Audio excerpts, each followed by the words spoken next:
Bueno, hoy vamos a tratar de llegar a la situación actual, aunque quizás no con referencia específicamente a la coyuntura que estamos atravesando, pero tratando de definir cómo llegamos a conformar este nuevo modelo y finalmente las etapas que fue pasando el nuevo modelo hasta como desenlace llegar a la situación actual.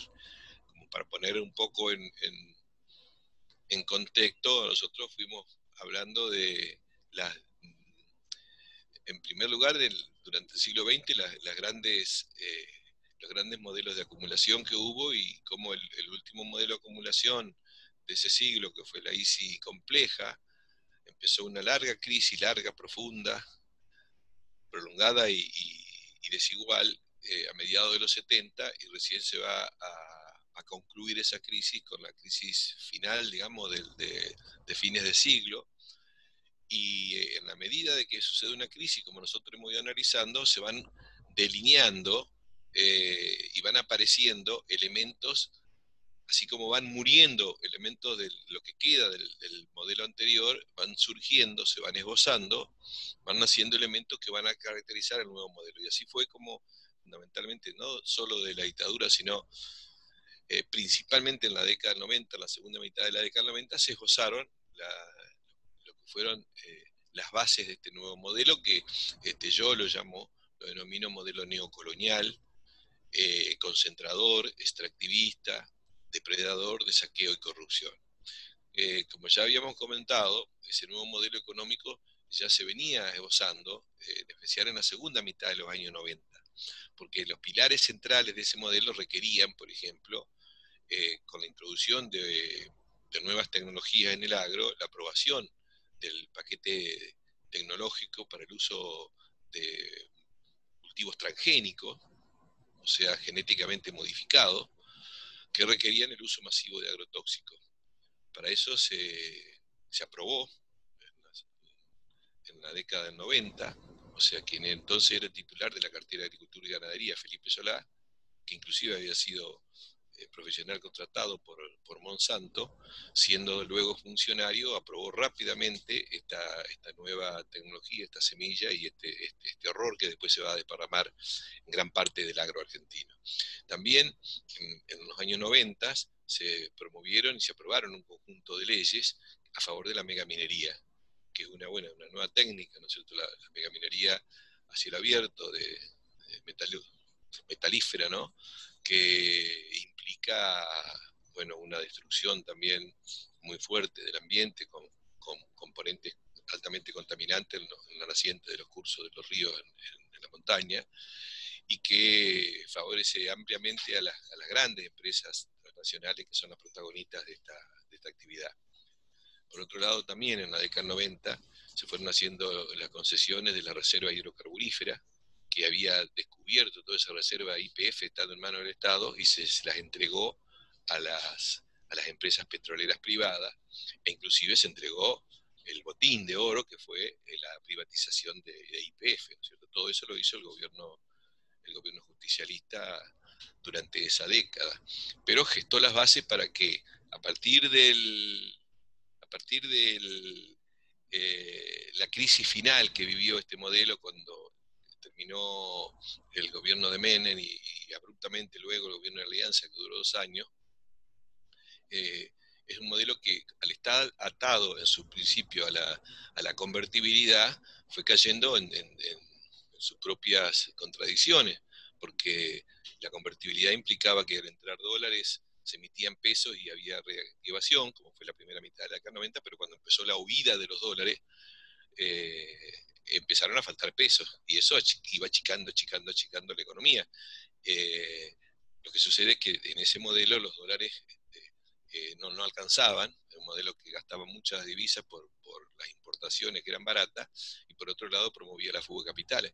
Entonces llegó un momento que los dólares ya no había más y no se podía mantener barato el dólar.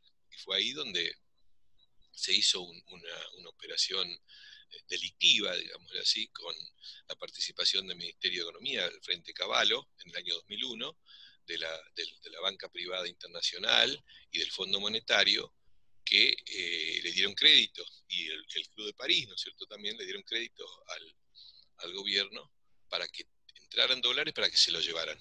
Una fuga masiva de regular, dice, pero lo que pasa es que le dieron los dólares para que se lo fugaran los especuladores, pero después la deuda quedó para el pueblo argentino, ¿no? Y con eso fue el fin del modelo de convertibilidad, porque no había más dólares, no podía mantenerse ese precio, empezó la devaluación, vino una profunda crisis, mucho mayor todavía, porque la devaluación generó inflación, con recesión en el año 2002, y bueno, esto fue la hecatombe social, con niveles altísimos de pobreza, de desempleo, de hambre y crisis social, porque la sociedad estaba movilizada activamente pidiendo ya no solamente un cambio de gobierno, sino querían que se vayan todos.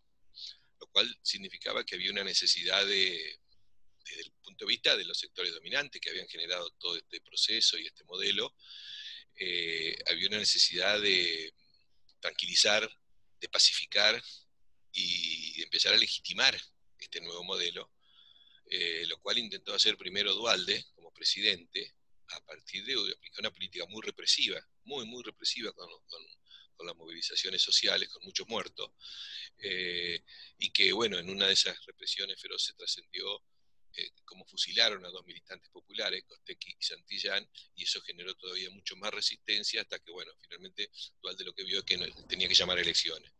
Su intento de llamar a elecciones con él como presidente ya quedaba desgastado por desgastar su imagen, y fue como así como convocó y propuso e invitó, ¿no es cierto?, a que sea candidato a presidente de su partido Néstor Kirchner, que había sido también partícipe de toda la década del 90, pero ahora todos los candidatos que aparecían a partir del 2002 y de las elecciones de 2003 iban a ser, por el humor social en contra del neoliberalismo, ¿no es cierto?, en contra del menemismo, todos iban a pregonar que eran antineoliberales y antimenemistas, ¿no?, más allá de su participación activa.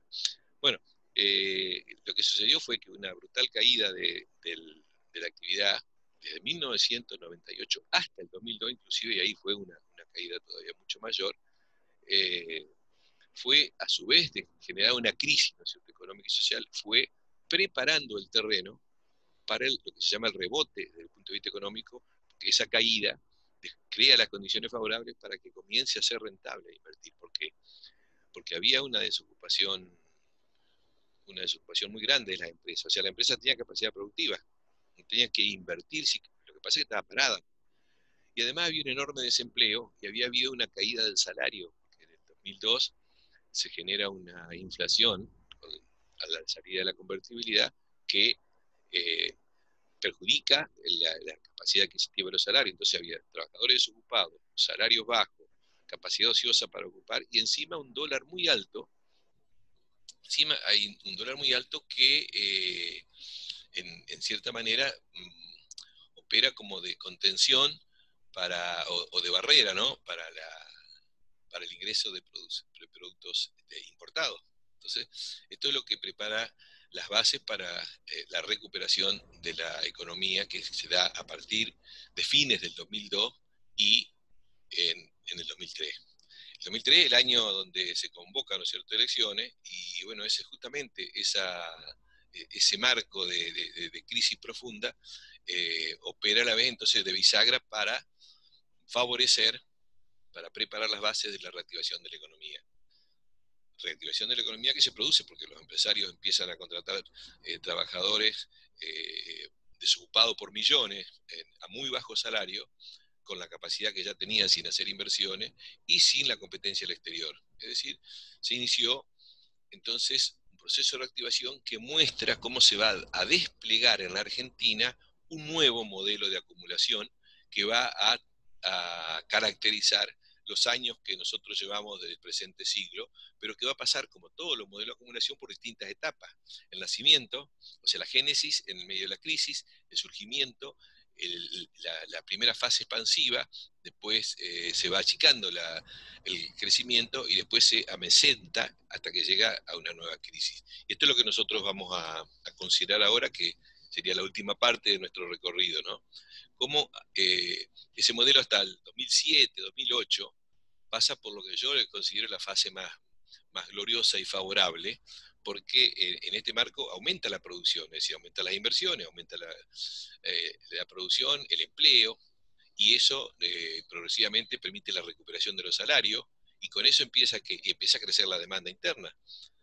Y la demanda interna encima va acompañada de más exportaciones que adicionalmente van a tener un beneficio extraordinario porque en el mundo empieza a haber lo que se llama el boom de las materias primas, o sea, una gran demanda de la República Popular China, y eso hace de que suban los precios de los llamados commodities agropecuarios y minerales como los hidrocarburos, y en especial la soja, que es una gran, digamos, la reina del modelo de los agronegocios, que tienen precios extraordinarios.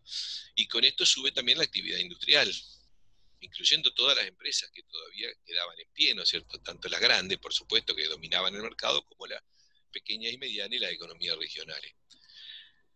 Entonces se despliega este modelo, pero yo lo que señalo es que más allá de lo que fue el discurso político partidario, así del primer gobierno, el gobierno kirchnerista, desde el 2003 hasta el 2007, y después el gobierno de Cristina Fernández, como que volvíamos a los años 70, se recuperaba, bueno, toda la mística del setentismo, ¿no?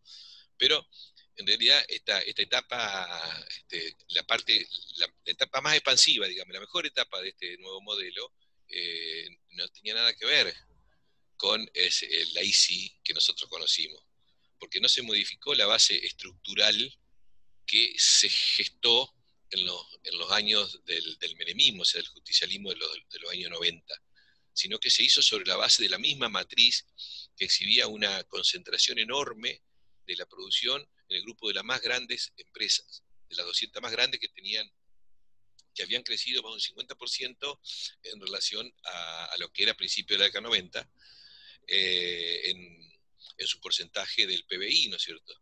Y además, como yo le había comentado, además de que estaba más concentrada la economía en un puñado de empresas más grandes, esas empresas estaban cada vez más extranjerizadas. Es decir, que había habido un pasaje de empresas públicas y luego de grandes empresas privadas nacionales a mano de empresas extranjeras.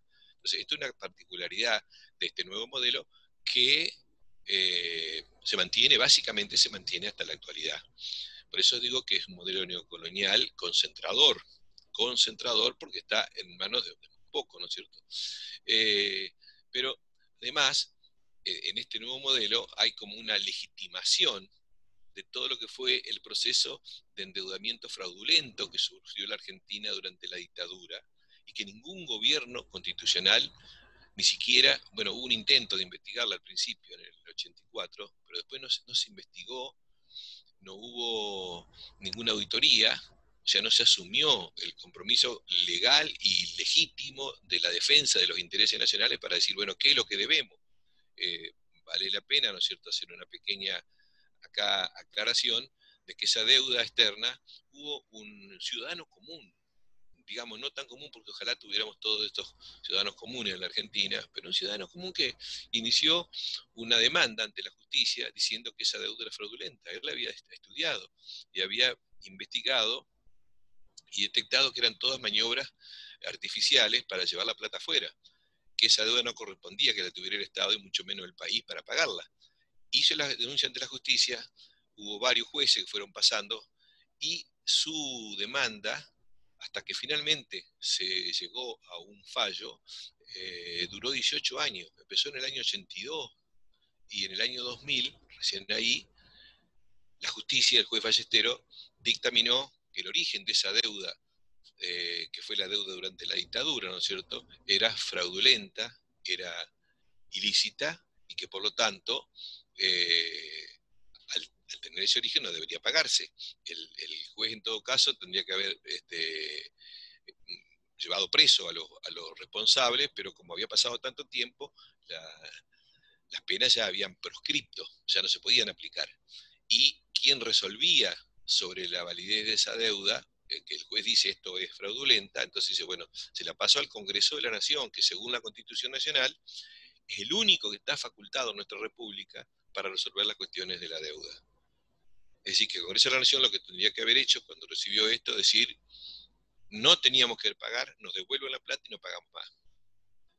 Sin embargo, con esa información, el Congreso de la Nación guardó ese informe y siguió pagando religiosamente sin hacer absolutamente ningún tipo de cuestionamiento. Es decir, se sigue pagando deuda fraudulenta a los usureros que nos robaron, y eso es uno de los problemas graves que acumulamos los argentinos hasta el momento, ¿no? Bueno, esto es otra característica de este nuevo modelo, ¿no? Haber Profesor, legitimado, sí, cómo no. eh, disculpe la interrupción, pero por ahí estaba pensando también en la importancia que tuvo la resolución 125, la llamada Sí, eh, sí, patriada contra el campo, en algunos, ¿no? Eh, si pues, tiene alguna relación con esto, si podemos ver un quiebre en la relación con el campo y con el grupo económico, el grupo Clarín. sí.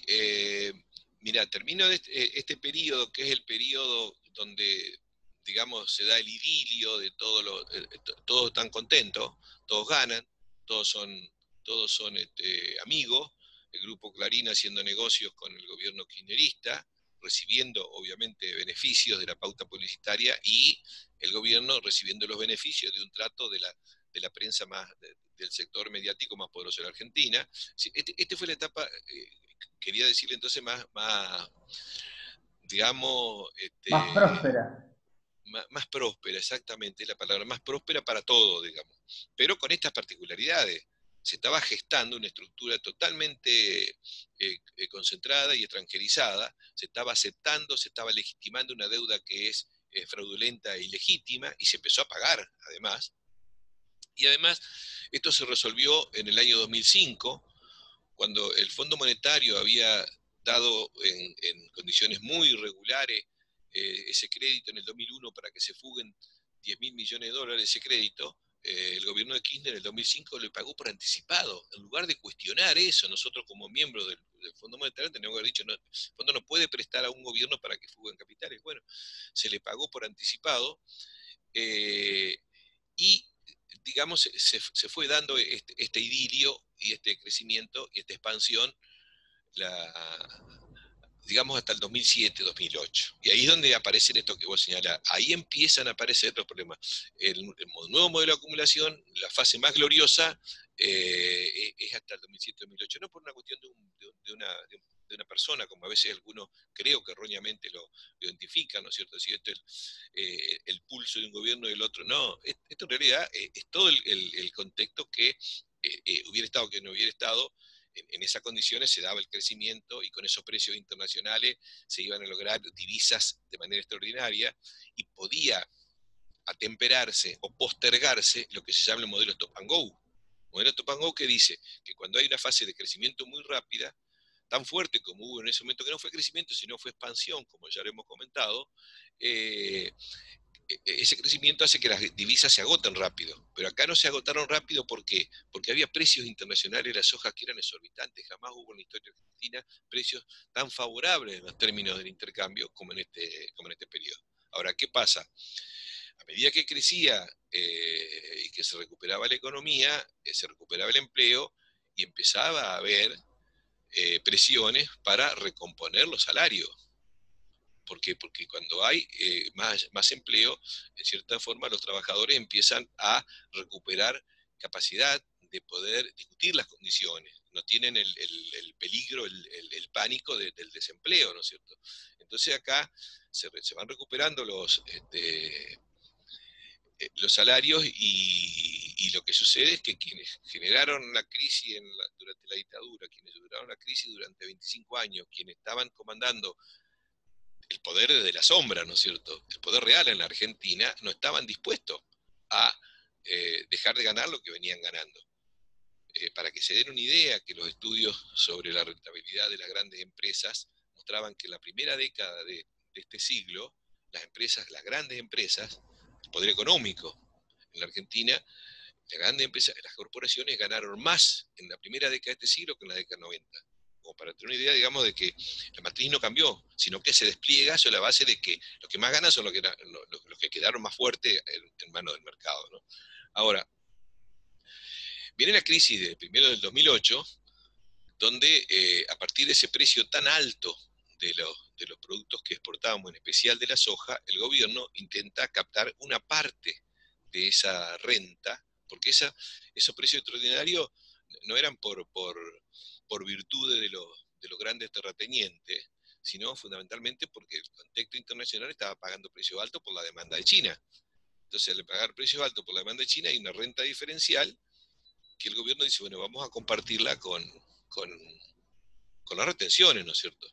El sector agropecuario se bloqueó para defender, el, para pelear para que no aumenten las retenciones.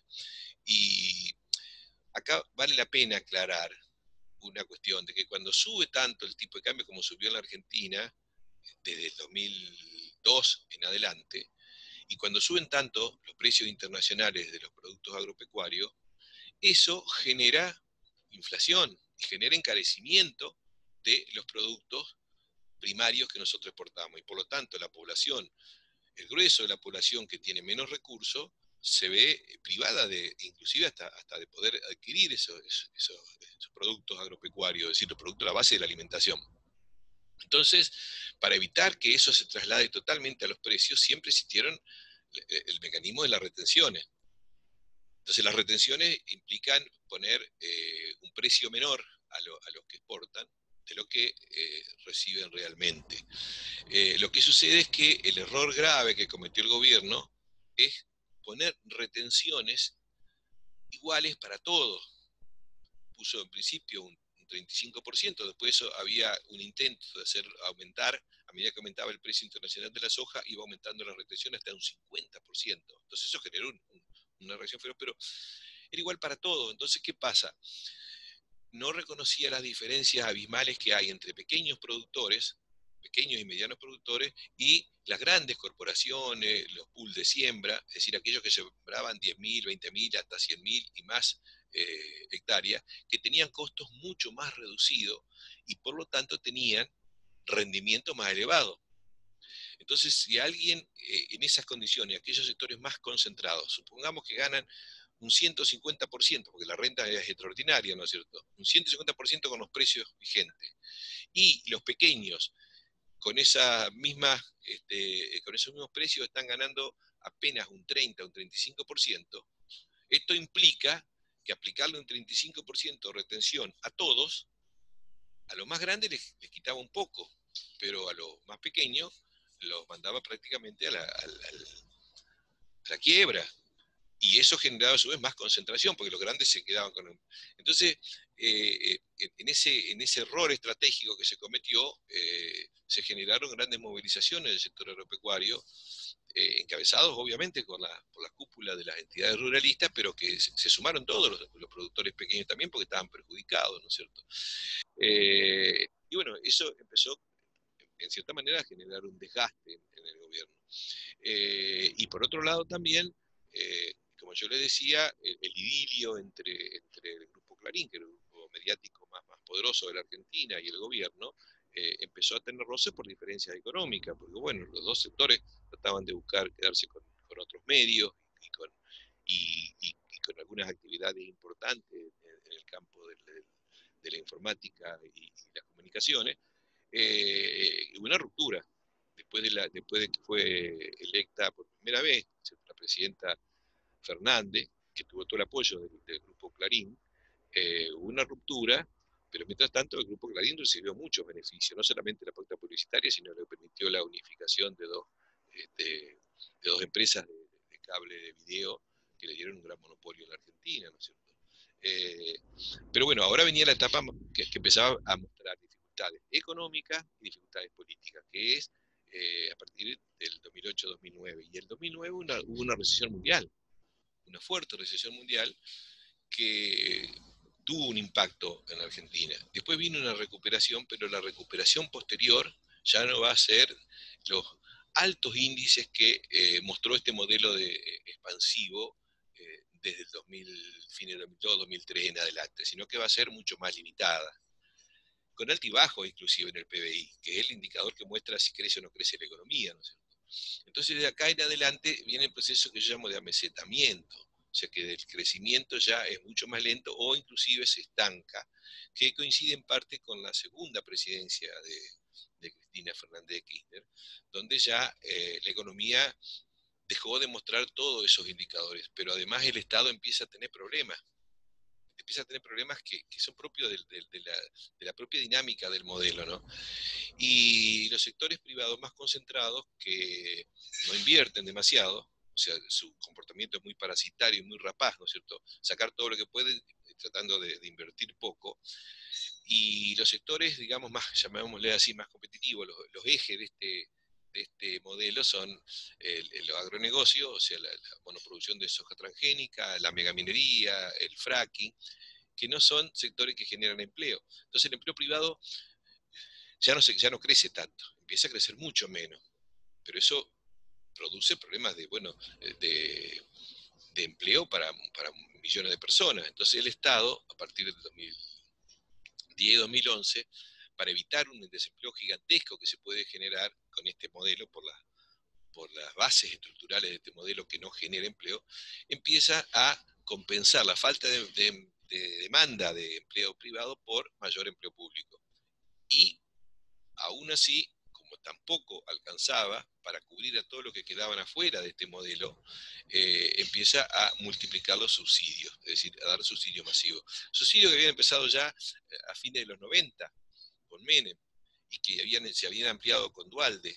¿Por qué? Porque los subsidios tienen un rol, no es en cierta manera la expresión benévola de los gobiernos, sino lo que intentan es que evitar, por ejemplo, las puebladas del 2001 y 2002. Porque si la gente no tiene que comer y sale a hacer lo que sea. Entonces los subsidios se empieza a gigantar la red de subsidios masivos que, como son dados por los gobiernos, son utilizados también de manera clientelar. Es decir, subsidios masivos que se busca después, se dan como favores para recibir después el apoyo en las elecciones, ¿no? Bueno, este es el marco dentro del cual nosotros vamos a vivir en la Argentina los últimos años. El Estado empieza a tener más gastos porque tiene que cubrir las falencias de este modelo neocolonial extractivista depredador, y además de tener que gastar más en empleo público y en subsidio, también se suma otro problema, que las tarifas de los servicios públicos que habían sido privatizados en la década del 90 por el gobierno justicialista de Menem, se mantuvieron, digamos, las mismas políticas de concesión que le daban beneficios extraordinarios a las empresas privadas que daban estos servicios, pero para evitar que los precios, la suba de la devaluación del dólar, se trasladaba al precio de los combustibles, al precio de las tarifas, para que no golpee de lleno a los usuarios, el Estado se fue haciendo cargo de parte del costo de esas tarifas y de esos precios.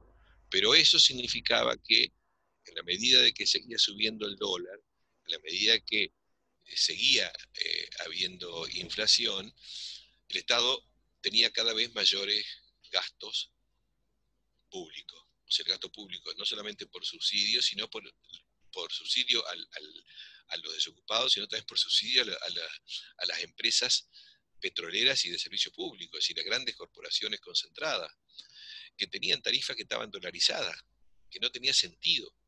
Esto vale la pena una aclaración adicional, ¿no es cierto? Las empresas petroleras, que son las que generan el recurso que después termina ya sea como combustible usado por todo el transporte o termina como combustible para generar energía, gas y electricidad, todo eso fueron empresas que eran del Estado, eran reservas descubiertas por el Estado y están en el subsuelo y pertenecen a todos los argentinos. Y se sacan, se extraen con trabajadores argentinos y se pagan el sueldo argentino. Entonces no tiene sentido la dolarización de eso. Sin embargo, la dolarización significaba más costos y para que esos costos no fueran impagables en las tarifas, el Estado se hacía cargo de parte de ellos, es decir, se hacía transferencias o subsidios a los grupos, a los grandes grupos concentrados. Pero eso a costa de qué? A costa de tener cada vez más déficit, ¿no? Entonces esto va a llevar a desfinanciar al Estado, o sea, lo que se llama el déficit de las finanzas públicas, y entonces desaparece uno de los elementos que era característica de este nuevo modelo, el famoso los superávit gemelos. Ahora empieza a haber déficit en las finanzas públicas y problemas para cubrir ese déficit. ¿Sí? En el sector externo pasaba algo parecido. Toda la situación favorable del inicio, que había un superávit comercial fabuloso, que después subió muchísimo porque los precios internacionales de la soja permitían tener, y de otros productos, ¿no es cierto?, dólares abundantes, eso se fue revirtiendo, porque los precios ya no crecieron tanto, sino que después de la crisis mundial del 2008-2009 empezaron a bajar, entonces hubo un menor crecimiento de las exportaciones.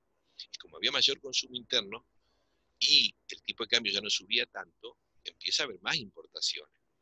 Entonces acá cambia el escenario y así como ya no hay superávit sino gran déficit fiscal, empieza a haber también problemas en el sector externo. El tema es que cuando el dólar empieza a ser escaso, aumenta su valor. Y si aumenta el dólar su valor, el problema es que genera enseguida inflación. Y además genera más gastos al Estado que tiene que pagar intereses de la deuda, porque no se resuelven los problemas de fondo, sino que se patean para adelante. Entonces, en este caso lo que hizo el gobierno fue tratar de evitar de que se le vaya de las manos la situación económica. Como no podía subir mucho el dólar, trataba de tenerlo controlado, planchado, poniendo limitaciones a la gente para que no compre dólares, ¿no es cierto?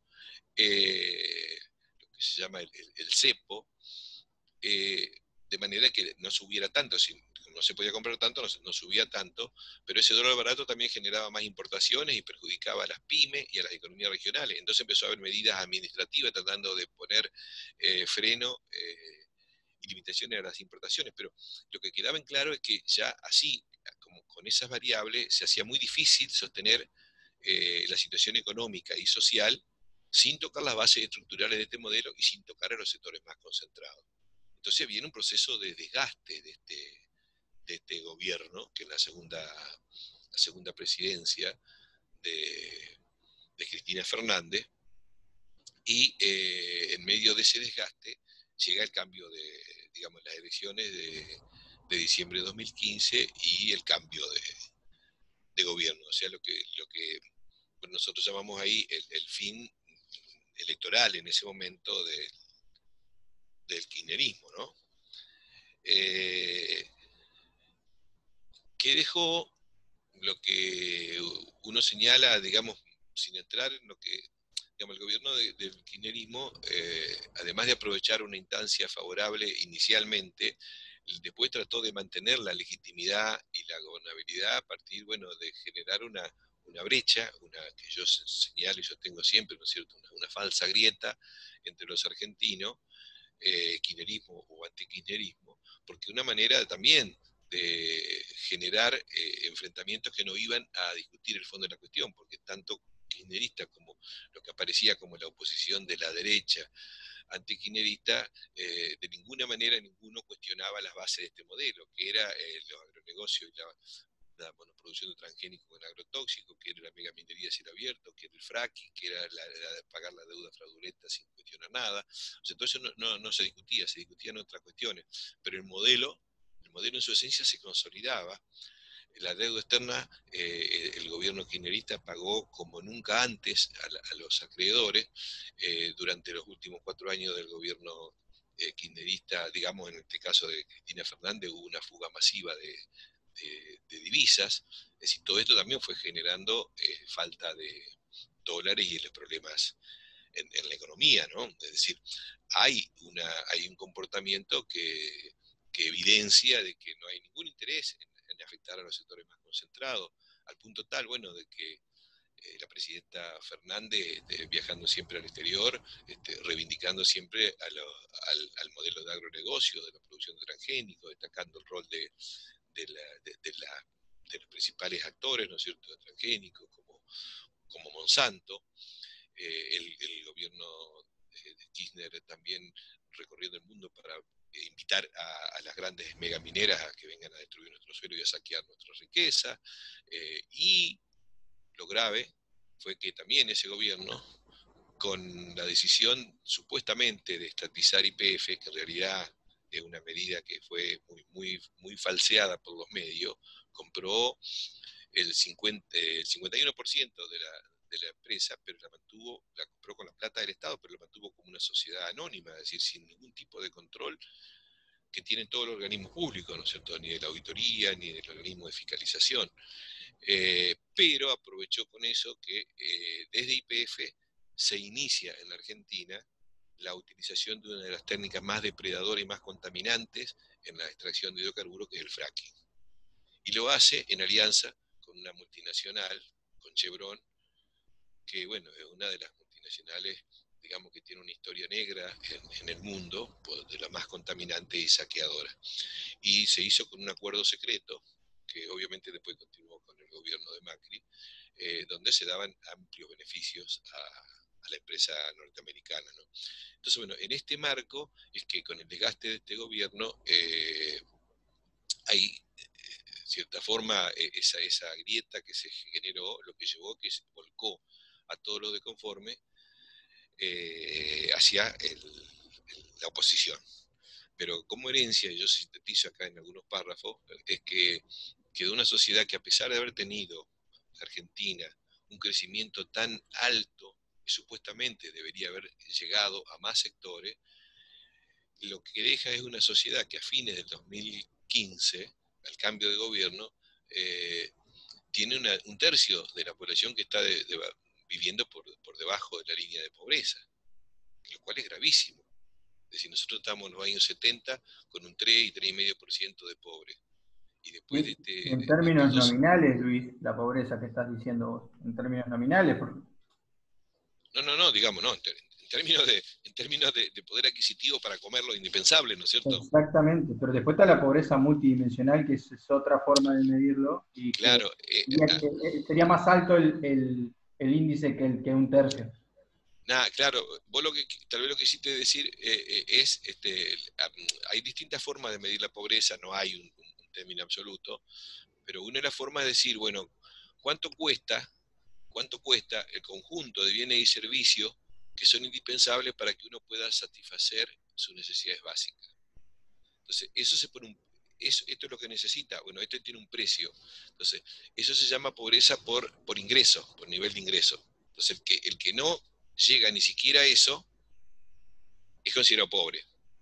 Pero después están aquellos que a su vez tienen falencias que más allá del ingreso son graves, que tienen que ver con las condiciones de vida, de la vivienda, de la educación, etcétera, que hace que en realidad, medido de otra manera, la pobreza es mayor.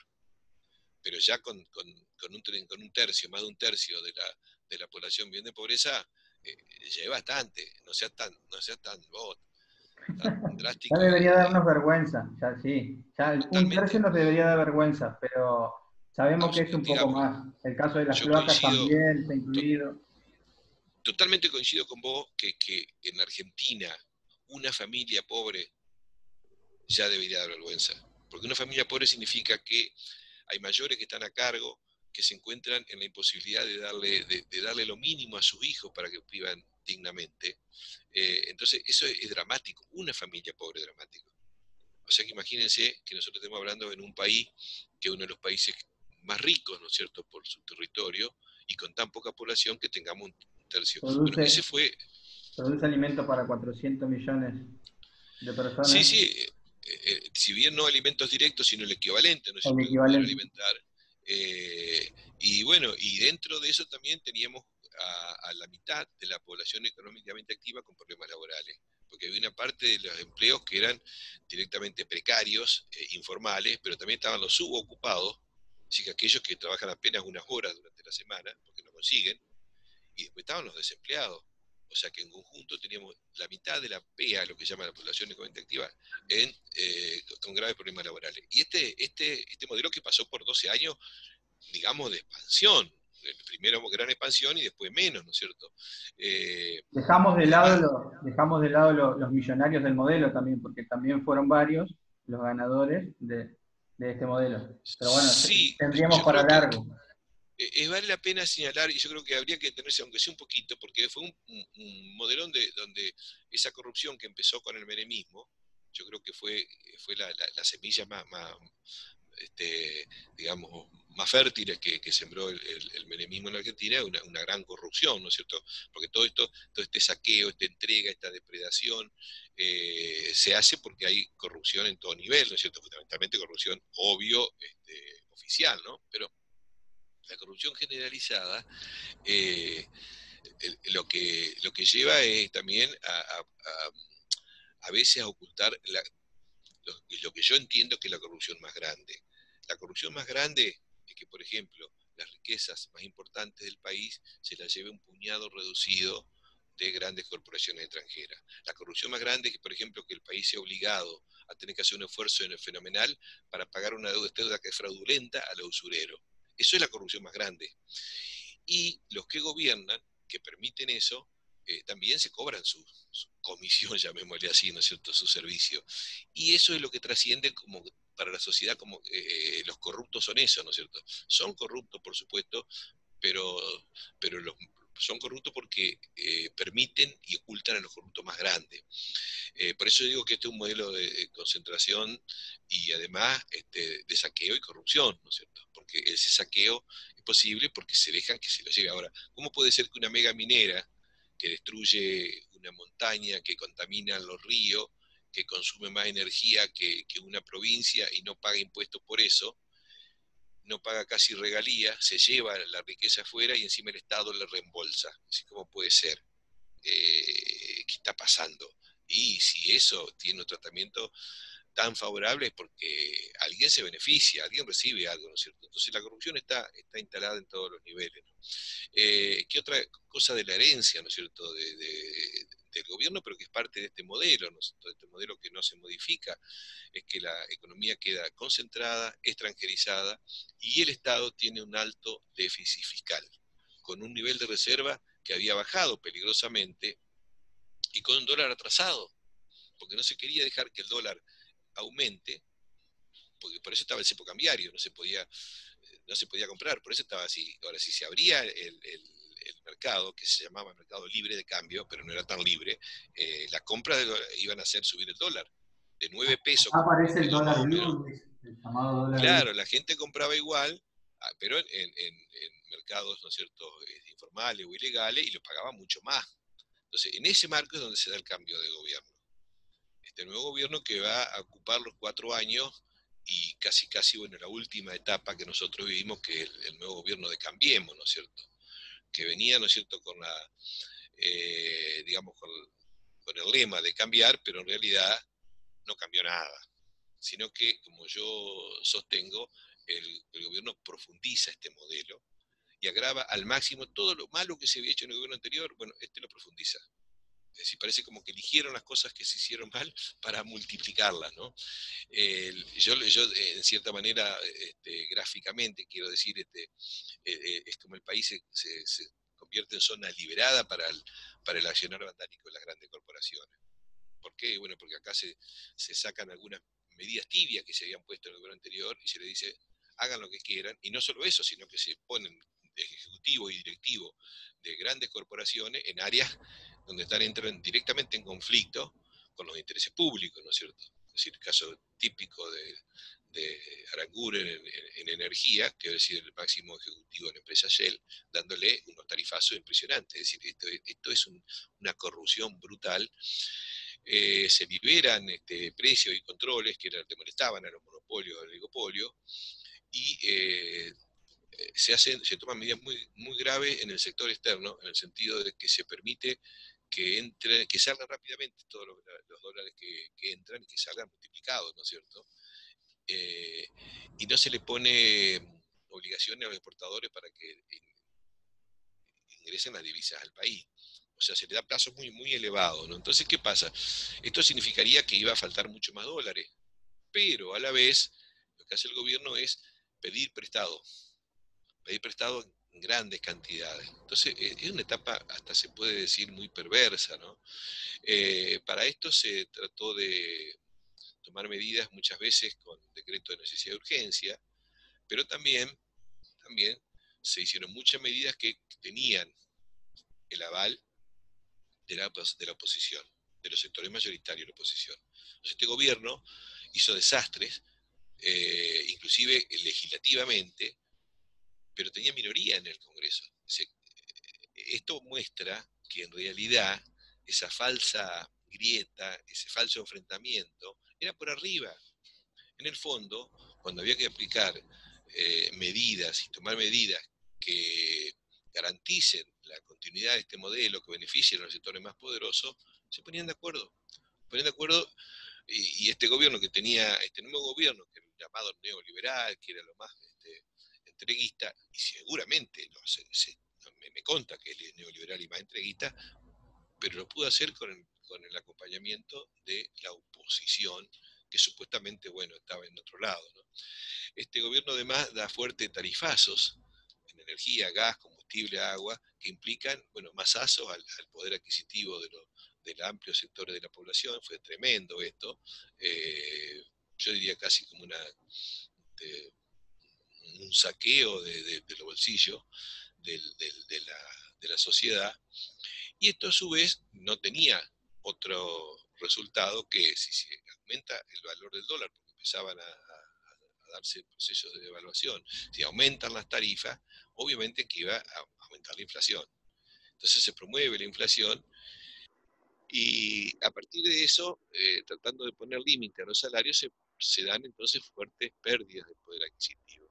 A lo largo de estos 4 años de gobierno, los trabajadores estatales, por ejemplo, perdieron más de un 20% de su ingreso, los jubilados perdieron más del 20% de su ingreso, y en ese momento la oposición, que después va a ser nuevamente gobierno a partir de fines de 2019 y ahora, esa oposición criticó todo esto y pregonaba de que iba a recuperar lo que se perdió en ese momento, ¿no? El tema es que vamos a ver qué pasa. Bueno, hubo una elección intermedia en el 2017 que en cierta manera apoyó al gobierno que estaba en ese momento, al gobierno de Macri, y con ese aval profundizó mucho más las políticas antipopulares y a favor de los grupos concentrados, al punto tal de que hizo una reforma jubilatoria donde le achicó el porcentaje que le correspondía a los jubilados y hubo una masiva movilización en todo el país, en todo el territorio, en contra del gobierno de Macri porque tocaron los haberes de los jubilados. Vamos a ver lo que es, ¿no? La paradoja, ¿no? Que los sectores de la oposición, que después van a ser gobierno, ahora son gobierno, están sacando mucho más todavía a los jubilados y lamentablemente, bueno, un poco el modelo continúa, ¿no? Ahora, esa quita de recursos se hace violando la Constitución y además dándole beneficio a las empresas. O sea, le sacan aportes patronales a la empresa y están desfinanciando el ANSES, que es el organismo que le pagan los sueldos. Se pagan tasas de intereses exorbitantes a los especuladores, es decir, que lo que más ganan son aquellos que no hacen nada. Es decir, el dinero, por sí, el dueño del dinero, por el dinero no genera riqueza, pero son los que más ganaban durante este gobierno con altas tasas de interés que las pagaba aquí en el Banco Central, es decir, las pagaba el gobierno, las pagaba el pueblo argentino, ¿no es cierto?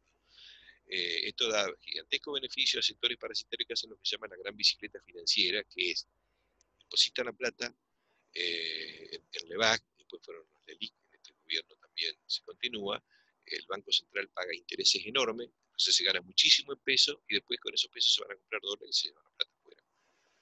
Se obtienen rentas fabulosas en dólares, ¿no es cierto? Que las llevan al exterior, ¿no? Bueno, todo esto hace que aumente de una manera muy importante y en muy corto plazo la deuda del Estado, pero deuda externa con el Estado, ¿no? Y esto va a empezar a generar en los últimos 2 años de este gobierno un peso creciente en el pago de intereses de la deuda dentro del gasto público. O sea, cada vez empieza a haber más déficit. Este gobierno decía que iba a eliminar el déficit. Achicó el déficit por el lado de bajar los salarios y las jubilaciones, pero por otro lado lo fue aumentando paralelamente, pagando más intereses a los usureros internacionales, ¿no? Entonces esto llevó a una crisis del sector externo, porque era tal grande la especulación de venir, ganar intereses que pagaba el Banco Central en tasa exorbitante, y después comprar dólares, y los dólares se fugaban, ¿no es cierto? Que yo digo que es una crisis autogenerada, o sea, que no podía dar otra cosa que iban a faltar dólares, ¿no es cierto?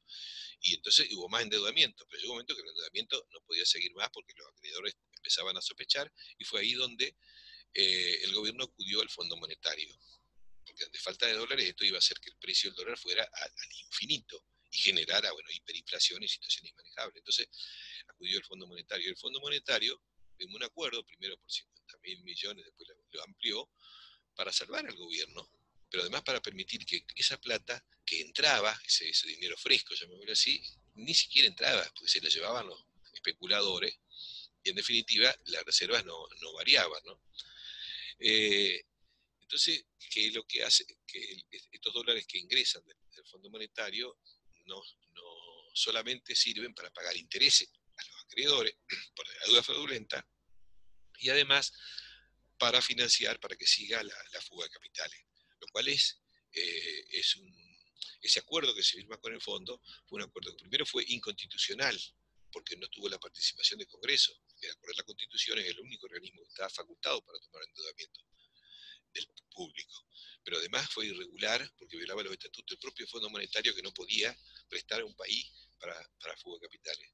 Esto fue muy criticado por la entonces oposición justicialista, oposición que ahora que es gobierno reconoce absolutamente todo lo que el fondo le prestó y no hace absolutamente nada para investigar la deuda, sino que está negociando cómo le va a pagar a los, a los usureros, ¿no? Entonces, el gobierno trata de llegar a fin de periodo con ese apoyo del Fondo Monetario y con promesas no, y con medidas que siempre tienen que ver con la presión histórica del poder económico, que es de que se bajen las jubilaciones, de que se haga una reforma laboral que baje los salarios y que se haga una reforma tributaria que encima cobren más impuestos todavía regresivos que los que hay. Y el gobierno empezó a hacer eso, pero bueno, terminó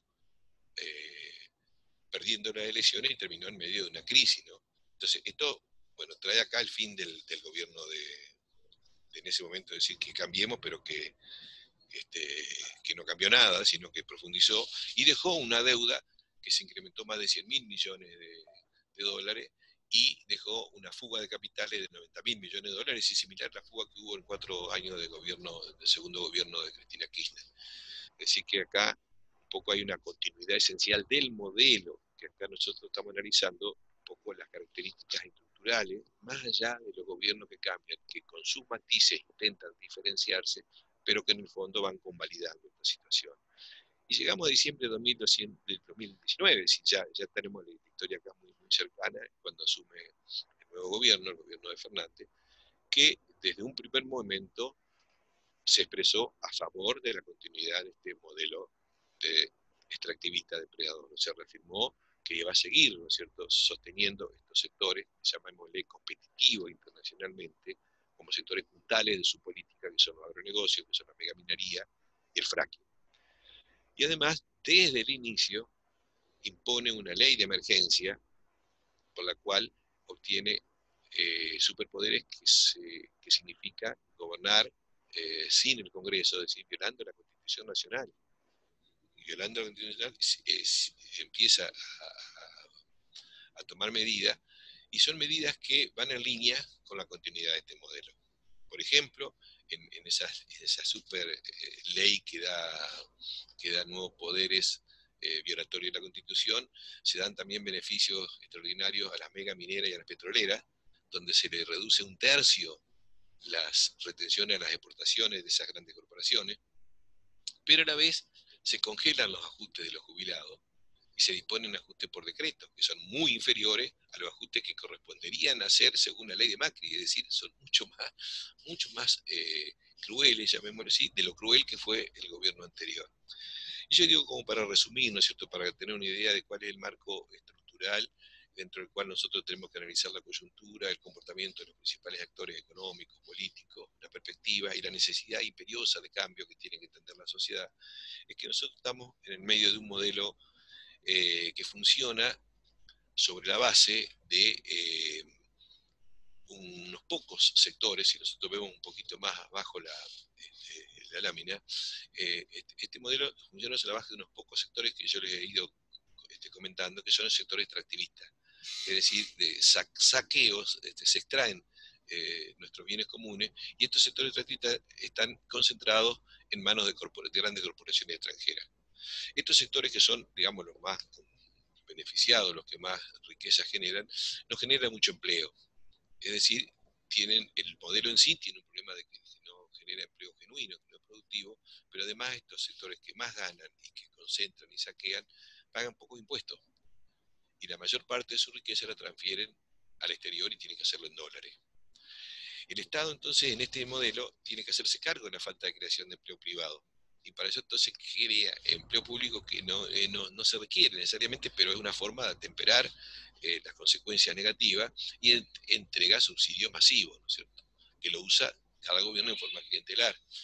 Pero además el Estado sigue transfiriendo recursos con subsidio a las grandes corporaciones, y encima tiene que pagar intereses cada vez mayores a los usureros por la deuda externa.